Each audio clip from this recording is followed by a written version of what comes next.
Sana Yusuf, a 17-year-old TikToker, Instagrammer, influencer from Chuin Chitral, who got brutally murdered in Islamabad. District in session court Islamabad में TikToker सना यूसुफ के कातिल case पर समाअत आज होगी। जिस इंसान ने सना यूसुफ का मर्डर किया उसका नाम है उमर हयात, a 22-year-old guy from Faisalabad originally, and Umar Hayat is known to be a TikToker, kind of an influencer as well. He has got around 70,000 followers. अब ये नहीं पता कि followers real हैं या fake हैं. The reason of murder was the constant rejections, because constantly इसको सना reject करी थी as he was proposing her throughout, but she rejected him multiple times, due to which his ego got shattered and he murdered the poor soul. और वो कुछ forced friendship और दोस्ती चाह रहा था जिसकी वजह से इसको constant इनकार मिले जा रहा था. सना Yusuf, she lost her life because of Umar Hayat. Multiple questions अभी भी काफ़ी लोग पूछ रहे हैं that how did he enter the house. एक CDA के अंडर एक इलाका अगर आ रहा है उसके अंदर इतना आसान कैसे एक बंदे का एंटर होना.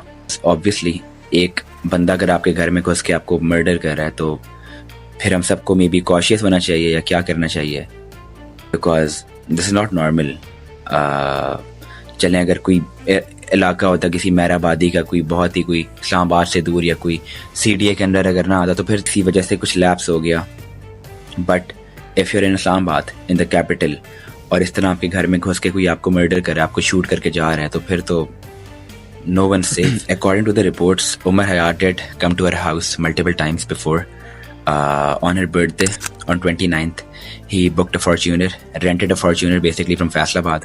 वहाँ से वो लेकर आया था अपनी गाड़ी को, जो कि इसकी अपनी गाड़ी थी नहीं, it was a rented car, और वो उसके लिए कुछ गिफ्ट्स भी लेकर आया था on 29th, 3 days before her murder. But then he got rejected again throughout, जिसकी वजह से after 3 days he came back again through bus, through a local transport, और वहाँ से वो उसके घर गया. Second time he murdered Sana Yusuf.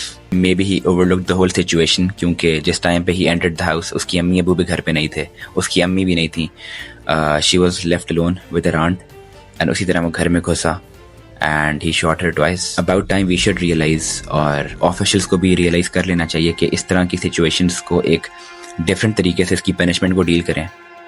He should publicly, ताकि कोई if someone is hanged to death in front of the whole public, इसको पता हो कि ये अपने आप को बंदा किधर डाल रहा है, क्योंकि इस तरह के एक्ट्स ताकि रिपीट आऊँ, वरना we're all gone.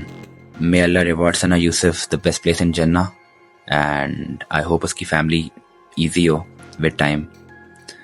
Obviously it's a very difficult situation for her family, and I hope इस तरह के incidents normalize बिल्कुल भी ना हो. जिस बंदे ने ये किया है उमर हयात, उसको एक प्रॉपर एक सज़ा मिली जाए ताकि अगले किसी के अंदर हिम्मत ना हो ये करने की, और एक नॉर्मल एक सज़ा ना हो कि हाँ जेल में भेज दिया, ये कर दिया, जिस तरह हर एक केस प्रोलॉन्ग होता रहता है. इंस्टेंटली इसको सज़ा दी जाए और पब्लिकली इसको दी जाए. Just let's pray for Sana Yusuf, and on that note, man go out.